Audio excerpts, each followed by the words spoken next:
Welcome to Luvbites. Luvbites. How do I get out of the friend zone? It's a great question.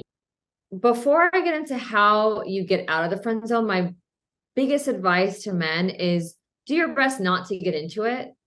I know that's hard and but do your best not to get into it. And I'll talk about that because again, how things start is usually how things end.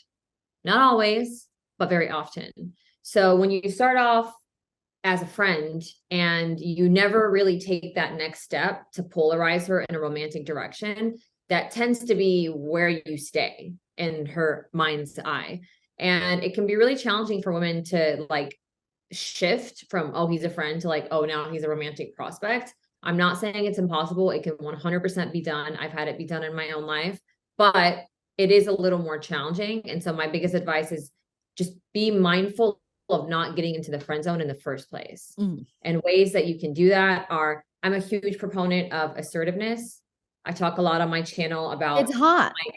Thank you. It is. It really is. But I talk a lot about my ADHD method, which, you know, the name is a little controversial, but it just stands for assertive.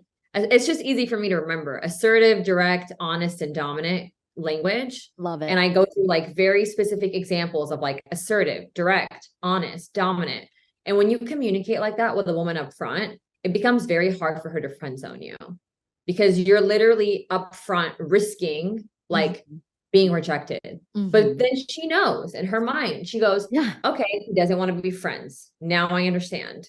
So I'm not even going to put him in that category. I'm going to put him in the category of, yes, I'll explore this with you, or no, I won't. But either way, you'll know and you won't be a friend.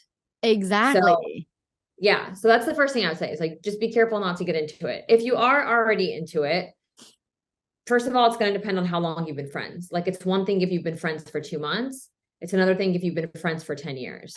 Obviously, you know, 10 years is going to be a little trickier, but again, ADHD method, assertive, direct, honest, dominant. I would recommend saying something like, you know, hey, Tara, I know we've been friends for a long time, but I just feel I have to speak my mind because I don't want any weird energy like lingering between us. So here it is. Like, I actually feel very attracted to you. And I understand that saying this risks me losing the friendship. But at this point, like, in prioritizing being honest about how I feel over continuing a friendship. And I hope you understand. Wow. I hope you can understand. And I would say, like, if you can do that in person, even better. That way you can like see her body language. And then she's probably going to get a little uncomfortable and squirmy.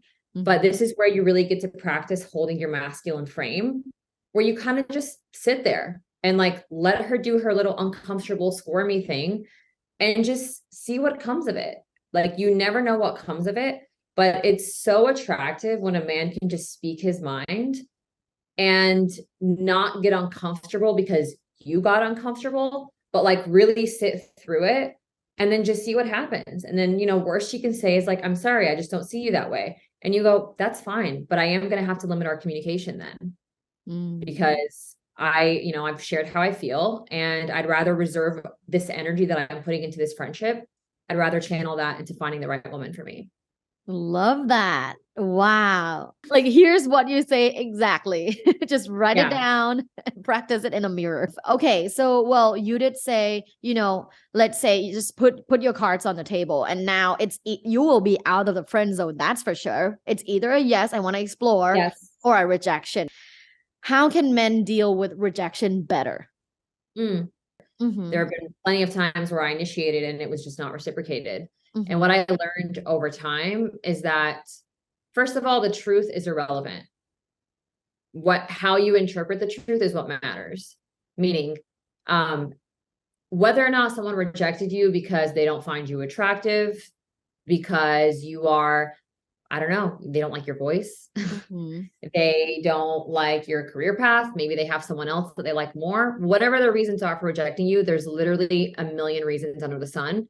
I just choose to interpret it as something that's in my favor. The biggest thing is it's not really about the other person. It's about I'm meant to go in this other direction. And 9 times out of 10, very shortly after, once I fully let go of my like pain around being rejected, very shortly after an opportunity comes that would not have sprouted had I gone that path on the other path. So I just choose to believe that it's all in my favor. And I'm just like being navigated in a certain direction. That's just where I'm meant to go. But at the same time, like if you get rejected all the time by the women that you want, and you keep ending up in the same place, that's where self-awareness comes into play. So, you know, an activity that I do with my clients, first thing, once they sign up with me, is I pair them on a practice date. So I get an attractive woman, I put them on a practice date, and I coach the women on being very honest. And they don't say it to the guy, they say it to me. And then I coach them based on the feedback. But yeah, if you're getting constantly rejected, like you keep shooting your shot and you keep ending up at square one, that's when you have to take a hard look in the mirror and say, okay, something's not working. And I'm not saying it. Because there's a difference between, you know, being rejected every once in a while and then just constantly being rejected. Does that make sense? Like you're the common denominator. Yeah, exactly. You're the common denominator.